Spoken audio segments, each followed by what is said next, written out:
মালয়েশিয়ার শ্রমবাজার ইস্যুতে গঠিত তদন্ত কমিটির মেয়াদের শেষ দিন ছিল সোমবার। আর এদিনই দুপুরে অনেকটা নীরবেই বাইরার গুরুত্বপূর্ণ কয়েক নেতা উপস্থিত হন প্রবাসী কল্যাণ ও বৈদেশিক কর্মসংস্থান মন্ত্রণালয়।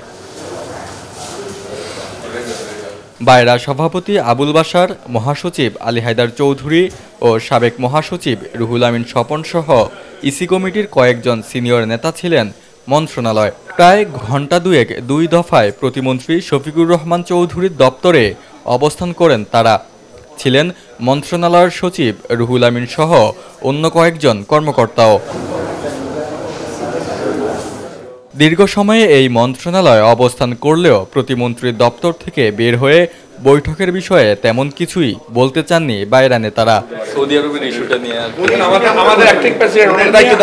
পরে প্রবাসী কল্যাণ ও বৈদেশিক কর্মসংস্থান মন্ত্রণালয়ের প্রতিমন্ত্রী শফিকুর রহমান চৌধুরী সাংবাদিকদের প্রশ্নের জবাবে জানান, মালয়েশিয়ার শ্রমবাজারে নির্ধারিত সময়ের মধ্যে কর্মীরা কেন যেতে পারেননি সেই বিষয়ে সোমবারই প্রতিবেদন জমা দিচ্ছে।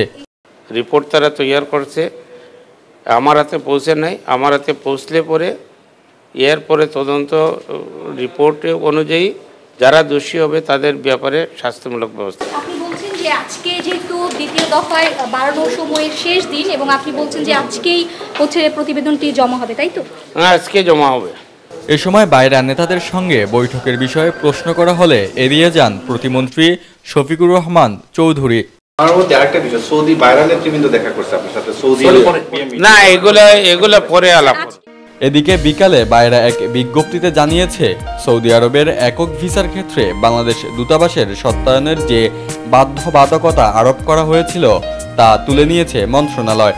সোমবার প্রবাসী কল্যাণ প্রতিমন্ত্রী, মন্ত্রণালয়ের সচিব ও বিএমইটির মহাপরিচালকের সাথে বৈঠক করেন বাইরা নেতারা। বৈঠকের আলোকে 25 জুন থেকে একক ভিসার দ্রুত বহির্গমন ছাড়পত্র কার্যক্রম পুনরায় চালু করতে সংশ্লিষ্টদের নির্দেশ দিয়েছেন প্রতিমন্ত্রী শফিকুর রহমান চৌধুরী। সম্প্রতি সৌদি আরবে বাংলাদেশ দূতাবাসের সত্যায়ন বা মন্ত্রণালয়ের অনুমতি ছাড়া একক ভিসার বহির্গমন ছাড়পত্র সহ সকল বহির্গমন কার্যক্রম বন্ধ বা স্থগিত রেখেছিল মন্ত্রণালয়। রাকিব হাওলাদার, প্রবাস বার্তা, ঢাকা।